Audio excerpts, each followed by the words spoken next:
Miami.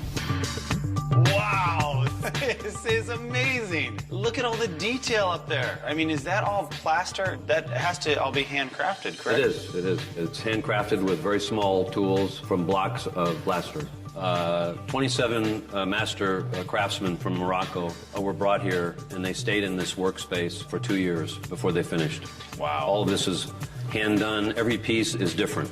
It's just amazing to see all these little details, and you think about how long it took to do with a file these individual pieces, but then you think how long it took to do this entire space all the way around.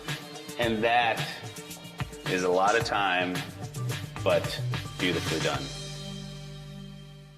These walls are a bit different too. There's mosaics on the walls. This is a different process. They're all made by hand. Right. So each one is slightly different, and they're put in place by a single artist that does that section. So this whole mosaic is one individual piece that is done when it's on the ground. That's right. And then they stand it up. That's right. It's essentially like tiling, just That's a right. lot more difficult. So the room was essentially modeled after the Taj Mahal, but it has more of a Moroccan feel to it. Yeah, it combines. A little bit of both. It has a little bit of Turkish influence, and it has Arab influence, and it also has the Hindu influence as well.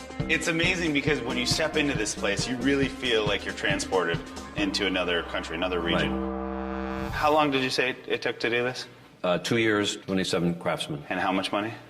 $12 million. This might be the most expensive room I've ever stepped foot in. Really?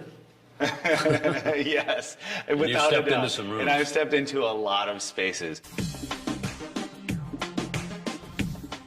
I love the mosaic, but I love a piece of art like this with a snake and a rooster. Do you know the story behind this? Well, this is one of those stories that everybody talks about, but never happened to them. The owner, he bought it for $1,000 in a Argentinian flea market, and then had curators look at it, and it turns out that it's worth in the hundreds of thousands of dollars. Are you serious? It's Chinese. Oh my gosh! And great. gold plated. And this is bronze, Chinese and bronze. This is all bronze in here too, correct? Yes. And all the chandeliers in here, are they all gold plated? Yeah, they're gold plated and crystal. They were brought in and selected by the sheik when he had it. What was the price tag on these chandeliers? 30 years ago, they were $500,000 for these 4 that are in here. Those are pricey chandeliers.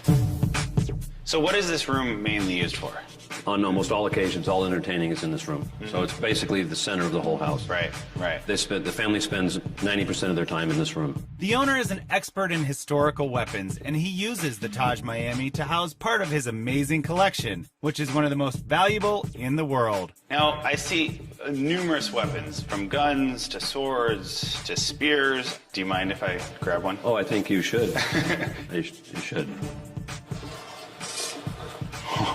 Oh, you even get the sound on that. That is amazing. I think this is one of the family members of Napoleon for that sword. That's one of their treasures, I think.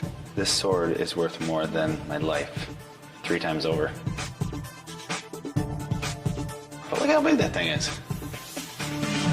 Ready for the Crusades. If you're ready for the Crusades, the history behind this sword alone, and I'm just playing around with it like I'm a little kid.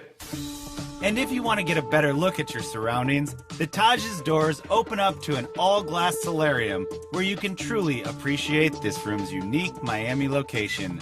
So this is a glass house sitting on top of a building. Right, and it has 6,000 feet under air and another 3,000 foot deck on the roof. So you have 360-degree views of all of Miami and the beaches. This is basically the family's main dining area. Oh, so they actually eat out here. Yeah. There's no other structures which have a single-family house on the roof. Here in Miami. Right.